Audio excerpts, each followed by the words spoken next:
শুল্ক নিয়ে রীতিমতো কুস্তি লড়াইয়ে মেতেছেন মার্কিন প্রেসিডেন্ট ডোনাল্ড ট্রাম্প।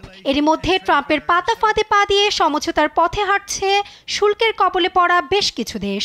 অনুরোধে সাড়া দিয়েছে ওয়াশিংটনও। আলোচনায় বসার ঘোষণা দিয়েছেন রিপাবলিকান এ নেতা। এদিকে শুল্কের পর আবার আলোচনায় বসাকে দর কষাকষির কৌশল হিসেবে মনে করছেন বিশ্লেষক মহল। তবে সন্দেহ দানা বাঁধছে এবারে স্বল্প মেয়াদী নয় বরং দীর্ঘস্থায়ী খেলায় মেতেছেন প্রেসিডেন্ট ট্রাম্প। লক্ষ্য বিশ্ব অর্থনীতিতে মার্কিন অবস্থান সুসংহত করা।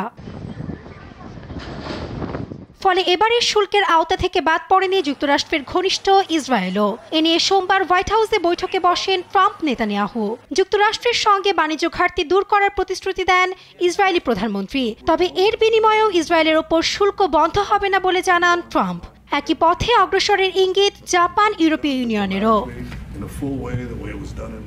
সোমবার সকালে ট্রাম্পের সঙ্গে টেলিফোনে কথা বলেন জাপানের প্রধানমন্ত্রী শিগেরু ইশিবা। এদিকে দর কষাকষিতে সম্মতি জানিয়েছে ইউরোপীয় কমিশনের সভাপতি উর্সুলা ভন ডের লিয়েন।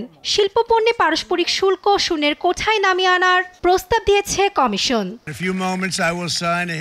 তবে ট্রাম্পের এই শুল্ক লড়াইয়ে সহজেই পা দিচ্ছে না বিশ্বের দ্বিতীয় বৃহৎ অর্থনীতির দেশ চীন।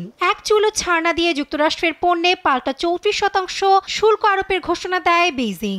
যদিও মঙ্গলবারের মধ্যে এ শুল্ক প্রত্যাহার না করলে চীনের ওপর অতিরিক্ত 50% শুল্ক আরোপের হুমকি দিয়েছেন president Trump.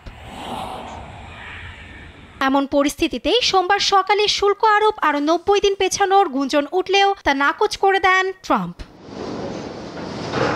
Nasrin Akter, news desk, Desh TV.